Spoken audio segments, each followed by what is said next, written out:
Well, good morning, everybody. This is Billy Trout. I'm the manager of taxpayer education for the Tennessee Department of Revenue and the Taxpayer Services Division. I'd like to thank everyone for joining us today for our presentation on navigating TNTAP. TNTAP is Tennessee's taxpayer access point. We're proud to have offered this service to Tennessee's taxpayers, building over the last few years and now fully implemented.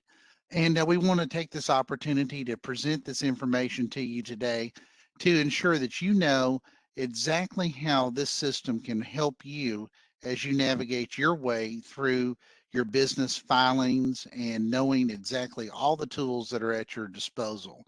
So today I'd like to introduce our guest speakers today. First of all, Greer Allison, who is the director of our TR3 division, and which is basically our computer division. Good morning, Ms. Greer. How are you? I'm not Good morning, Billy. there. So glad to be There here. she is. Okay, all right. And also Beth DeMumbrian. Beth is the communications and training manager for TR3. So these are the people that know the most about TNTAP. So we really appreciate their availability for today's webinar too. So obviously, as we begin this webinar, we want to call your attention to what's on the screen here. You should be hearing what I'm saying. If you're not, then you want to check your audio here and follow the links as appropriate. But as we go through today's presentation, we want you to understand too that we will not be addressing any specific account related issues. As you know, taxpayer data is highly confidential and we protect it in every way, shape, and form that we can think of. So if you have questions about your particular account, we want you to send us an email at the email address that you see down below at the bottom part of your screen, or we want you to give us a call, okay? We're going to be talking about navigating the system in general. And if you have any questions, you're welcome to type them into the chat that you'll see on your screen there as well.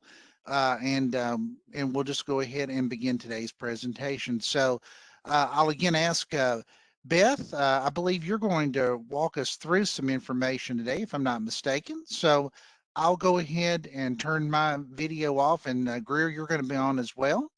And we thank you ladies for joining us today. And so take it away, and we appreciate it. Thank you. Thank you, Billy. I appreciate that introduction. And welcome to everyone here. So glad to be here and able to give an overview of TNTAP and some of the new features that we've put in place over the last year. Pardon Beth, she's working behind the scenes and won't be showing her face today, but she is very much a part of this. So let's move forward, Beth, please, and we'll talk a little bit about what our goals are here today. We're going to talk about the new homepage. TNTAP went through an upgrade last summer, June of 2021, and the homepage looks different if you haven't seen it yet. We have some new features, our TNTAP Assistant, the authentication app, and some additional ways that you can manage things on TNTAP. So let's start with the homepage. This is what it currently looks like right now. It's broken down into panels. That's to make it easier to use. It adjusts to your screen size. What that means is it's responsive, so it's easier to use on a telephone or perhaps a tablet, your iPad. The features of these panels. If you'll look up here in the top, as I'm looking at it, right-hand corner, you'll see that question mark icon. That provides links to help and is where you would go if you want to get your support ID. So if you're on the telephone with our taxpayer services representative, that's where you'll go to get the support ID that they may ask for so that they can better assist you. If you look down below, you'll see the logon box. That's where you would log on to TNTAP. It's also where you can click that little link, forgot username or password, and click that and you'll see directions on how to create a new password or to figure out what your username is. If you don't have a logon to TNTAP, right below that, it says create a logon, and that's where you can go to create that. If you'll go down to the bottom top left corner, where payments, you can see there's links to payments right there. If you click that blue link below, it will take you to either a way to pay via ACH debit or ACH credit. As a simple reminder, anything that's blue on this page is clickable and will take you to additional links. So you see returns, you can file some of our returns directly through that, and that's where you can go to pay your professional privilege tax. You can also go to make a payment to do that, but it's in both spots. Your registration and exemption panel is where you would go if you're a brand new business and you want to register, or if you're looking for your exemption. Your approved alcohol and beer brands search is right below there. Information and inquiries is where you can go to find an account number or verify a sales and use tax certificate. And then, of course, there's the help panel. That's where you can go and find videos and articles on how to use TNTAP. Our next feature I'd like to talk about, and this was new with our upgrade that we did last summer, is a little virtual assistant. We call it the TNTAP assistant. If you'll see, look right up there in your top right-hand corner, there's a red box. If you click that, that will take you to the assistant. The virtual assistant answers general questions about TNTAP. It's not a real person, I promise you it's not. It's a little machine that's been programmed. Once you selected that icon, as Beth just did, you'll receive that welcome. Just to remind you, it is a virtual assistant, and we just have general responses on how to navigate TNTAP and find relevant pages. What you can do, and Beth, if you'll click to the next slide, thank you. You'll see here someone put in real person. That was a question that someone asked, and we provide here where you can send us a message or call us. So if you click links for revenue contact page, you'll see all of our phone numbers so that you can talk to someone directly if that's what you need to do. Now, if you ask the assistant a question and the assistant's answer does not answer your question, you can click that little link below and say, it says TNTAP assistant's answer doesn't make sense. And revenue will get that feedback. On a daily basis, we have a little team that goes in and reviews that feedback and updates our responses. In that way, our virtual assistant is trying to improve itself so that we can better answer the next taxpayer's question. So let's move on to another new way that you can use TNTAP.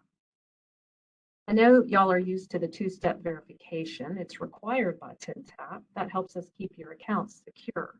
Prior to the upgrade, there were two ways to get that security code. One was via text message and the other via email. Now you can receive that code via an authentication app, like Google Authenticator is an example. To start, click the Setup button. We have it highlighted in red right there. Once you open the authentication app, you can scan the QR code and connect the app with your TNTAP account. Then click Save. Important point here, if you can't get it to scan, sometimes I can't, you can use the code that's listed right there in the box below and just type that into your authenticator app and hit Save. So what we see here is what taxpayers see when they first log on. It's also what third-party users will see when they select a client to work with. There's a lot of information here. The tabs at the top, highlighted in that long red rectangular box, that's going to direct you to different information. You can also use the links, however, down below to different information. Remember, anything blue is clickable. So when I have the box you see where it has make a payment, if you click that, you can make an ACH debit payment or a credit card payment. If you would like to schedule your payment in advance, clicking ACH debit payment will take you to a screen. There you go, thank you, where you can choose the date. Just keep in mind the due date of the tax. Let's go back to our taxpayer summary page. Thanks, Beth. You can see the link below Make a Payment is View File Returns. Self-explanatory, you can view any returns for that account or file them directly through there. Below that is your additional actions and licenses link. That's where you would click if you want to close your business or your location.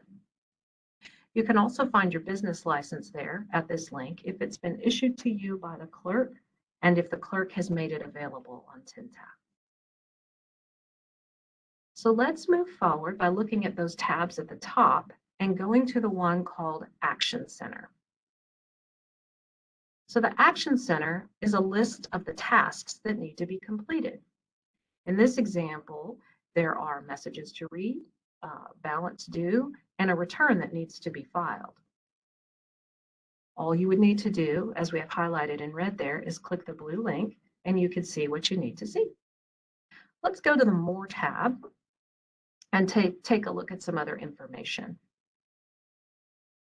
If you're searching for something, you can look in that filter bar right there, type in a keyword, and it will take you directly to the spot. Beth has it highlighted in the long red rectangular box.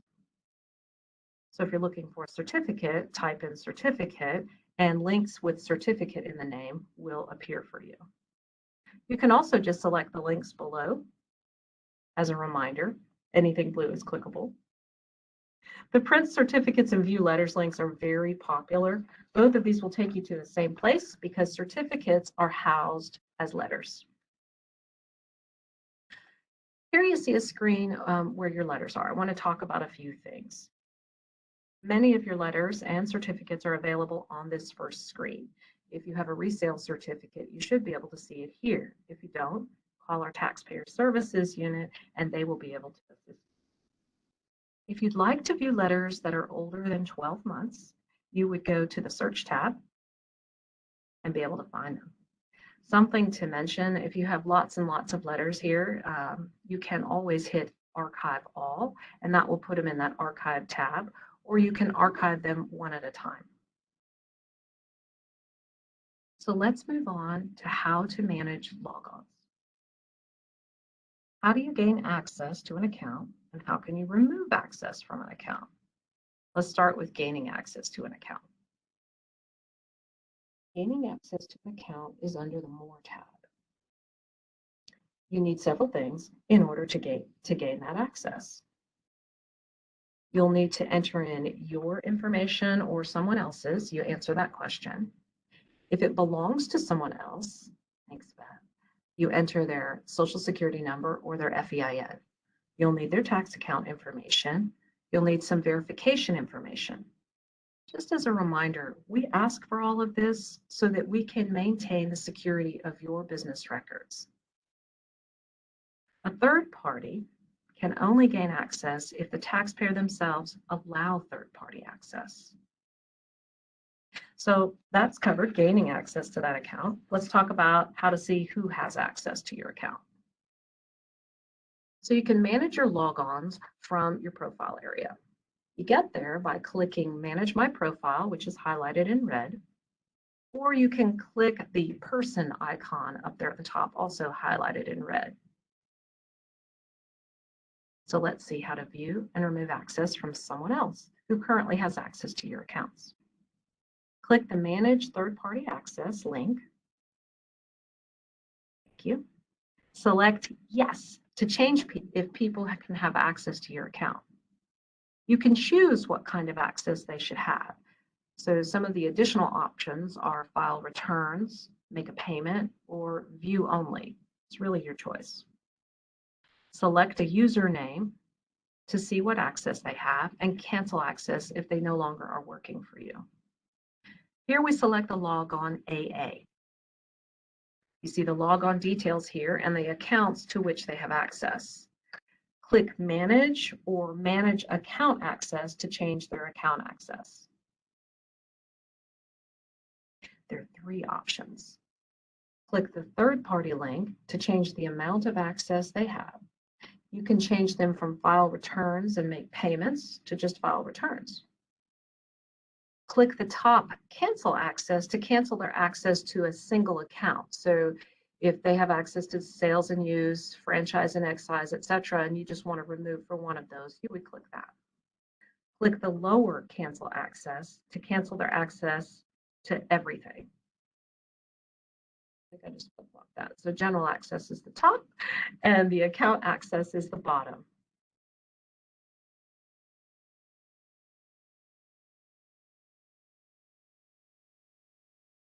That's what I have for some tips and tricks on TNTAP. I'd love to take some questions now. And I'll turn it back over to Katie or Billy. Yeah. Well, how about B? How about that? You may be stuck with Thanks, mute. Billy. All right. Hey, Greer, thank you very much for going through all of that. I think that's a great overview of TNTAP and what TNTAP can do for all of us here that work with the system every day. I think what's interesting too, Greer, is that we on you obviously on the development side, me more so working with our taxpayers and users of the system like third parties and stuff. I think that the overall view of TNTAP has been very positive, and I think one of the main things about that is that people are more engaged these days with things like online banking and being able to have access to bills and things like that and accounts and things like that. And when you use TNTAP now, you have full access to all of your tax records, and that's a wonderful thing. What's interesting is that in the emails that we get from our taxpayers is that we'll get emails in at 2 and 3 o'clock in the morning, when we're not even around. So people are checking out TNTAP. They're looking at their accounts. They're finding out what's going on and maybe if there are any issues or problems in communications and things of that nature. So having access is the first step. If you don't have access to TNTAP or you have employees that need access, you should actively seek out a way to get that access. That's very, very critical too. Um, Greer, we had a question about business licenses and things of that nature. Would you like to discuss that for just a quick second and that process, or ask me to chime in, whatever you'd like to do? Sure. Thanks, Billy. I appreciate the question. I know we ran through that. There is a link. It says additional actions, business licenses. Thanks, Beth, for going to that. It's next to your business tax account. It's available if the clerk has issued that license and if they allow that license to be published to TNTAP. I know if you don't see it there, you can reach out to taxpayer services and they'll help you with that. But typically, once the clerk has approved it or issued that license and approved for it to be on TNTAP, that's where it will show up. Right, and a lot of licenses do show up there too. And one thing you'd said I think was really critical. We've got 95 different county clerks in Tennessee for our 95 counties, and probably somewhere around 230 cities that have business tax. So if you think about that, that's a lot of different cities and counties, and most of them will choose to put the licenses out on TNTAP and have them available for taxpayers. But there are some that actually want to mail or have available a license for each business in their local community. That is their choice. The law gives them the ability to make that decision. So if you have any problems and you know that you filed and paid your business tax, and you need that business license and you don't see it on TNTAP, our first recommendation would be to contact the local county clerk or city recorder's office to ask them about that. They can reach out to us if there's some electronic issue on our side. We can resolve that for them. But mostly we find that they'll want to mail out another copy of that license for you so you'll have it. Okay. Too. Um, Another thing too, Greer, that you'd mentioned too that I thought was really interesting, is this idea of we call it payment warehousing, which is sort of a fancy word for scheduling your payment in advance. In taxpayer services, uh, those of us that have done this stuff for quite a while know that April 15th is kind of nuts. We have a lot of people that demand our services around the end of any particular filing period, but particularly April 15th. So one of the better business practices, in my opinion, would be to get your business tax or whatever tax return you're doing, go ahead and get it completed well in advance, and then go ahead and schedule that payment. What would you say about that, Greer? I 100% agree, Billy. As a matter of fact, I do that with my own bills. I payment warehouse them. On TNTAP, Beth has moved to the payment screen to show this again. You would have your payment channel is what you would call your banking information. You have that saved in your account. So let me point out you can only do this if you're logged in because we have to know your information in order to be able to pay it later on down the road. But you can see in that box that she has highlighted in red that you can choose your payment date right there. It will automatically come out of whatever you choose onto the side. You choose checking or savings, etc. And that's where you have your bank account information. It's a nice and handy way to make sure that you're timely with your payment, that it comes out just in time and not before and not after. But do keep in mind the due date. Yeah, that's a good point as well Yeah. too. Um, the another question that came up, Greer, is does making a payment on TNTAP also cover the taxes owed to city and municipal taxes or just the state tax? I guess I'll answer that one. Um, business, I think what you're referring to there is the business tax, and business tax is actually paid through the state at the TNTAP, using the TNTAP system rather. Okay. So when you pay this tax, you're effectively paying what is owed to the state and also to the local governments all together. So there is no local payment of the tax. Okay. So that's one thing too. Looking for some other questions here. Let's see what we've got. Professional privilege tax. That's a tax that comes up usually in like the May and June period. It's due by June 1st every year. Um, Greer, talk about that for just a moment and what's involved with that, if you'd like. Thank you, Billy. The interesting thing about professional privilege tax is we have two ways where you can go to pay.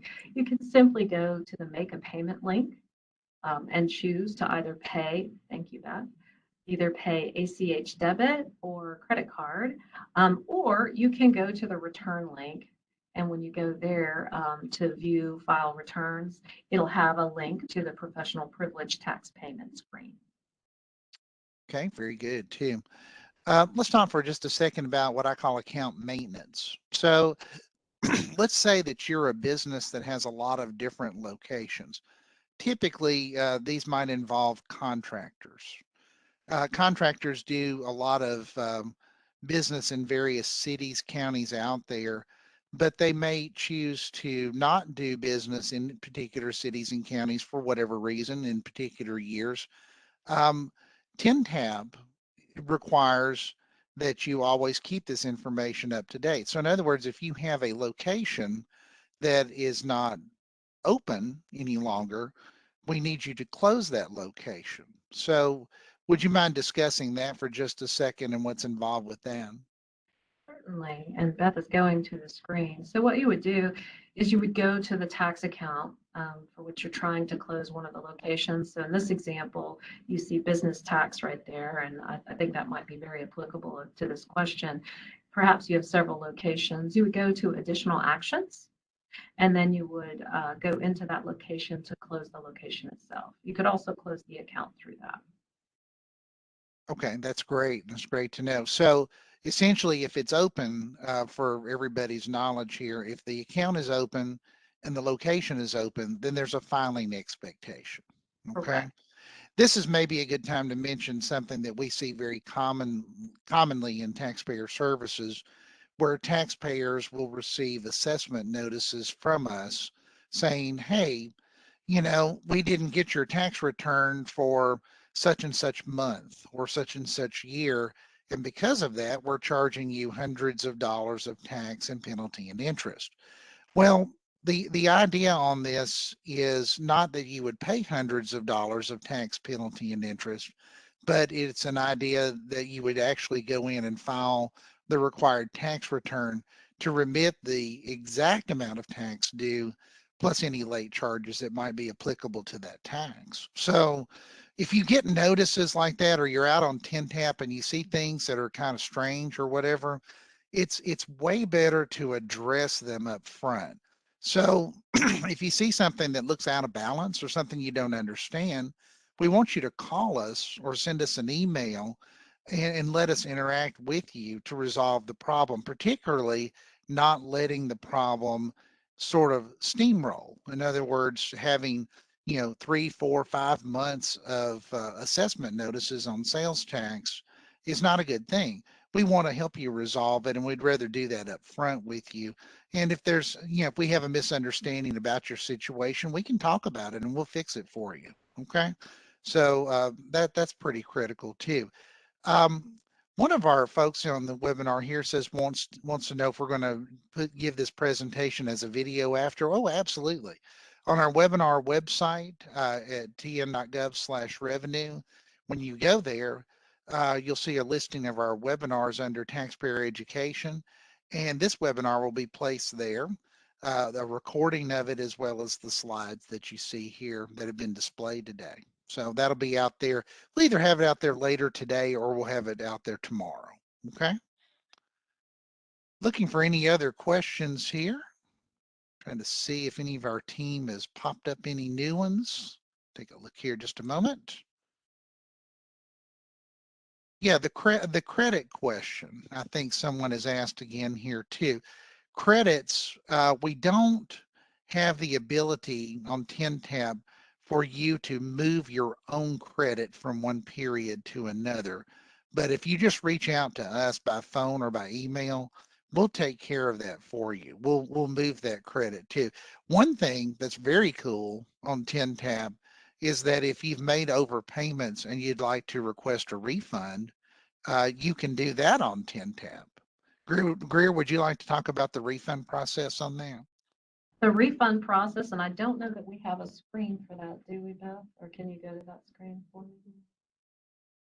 Yeah. If if Uh, we don't, if we don't, we can just sort of talk in general, maybe.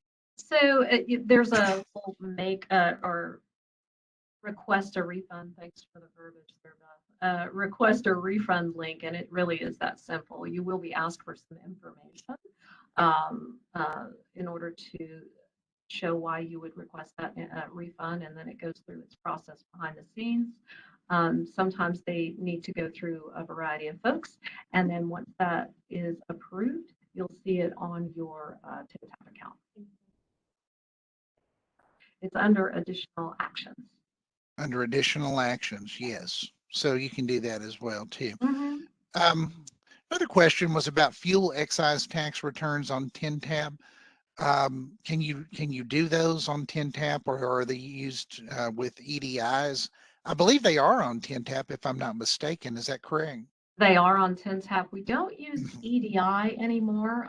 It's a different format, XML, and that you can go to, I believe it's the vendor support link to get that information. You need to be somewhat technical in order to program that, but we do have that information available to folks who would like to program their system. Someone asked too, Greer, when did we start doing business tax on TNTAP? Oh my goodness, it's been several years, hasn't it? Was It this? has 2018. I was going to say it. It's been that long, and that's okay. Whoever that asked this question, it's been out there and available, and it says, "Is it required?" Well, here's the thing. State law says that business tax returns and sales tax returns and most of our other tax returns are required to be filed electronically and payments sent in electronically. However, excuse me, we understand that people don't always have internet access. Excuse me just a moment. Sorry about that. Not everybody has internet access. So for those individuals that need a waiver from electronic filing and payment, they can receive that from the Department of Revenue by sending us a letter, and we can make a note on the file saying, hey, this taxpayer needs to get paper tax returns and is going to remit a check with their required tax on a yearly basis. So we're glad to work with taxpayers like that. But we honestly, we find Oh, Greer, I don't know if you know this or not off the top of your head. What's the electronic filing rate on sales tax? It's in the high 90s, I believe, if I'm not mistaken. 96%. 96%, Billy. I do know Yeah. that off the top of my There head. you go. That's why you're the director. Okay. So yeah, that's tremendous. And not only from the fact that we want things to go well for our taxpayers, but if you think about it, if you've got access to your records electronically and you're filing and paying that way, you're looking actively for any problems that you might have or any credits that pop up for any weird reason. We're going to find things for you and it's going to work out a lot better.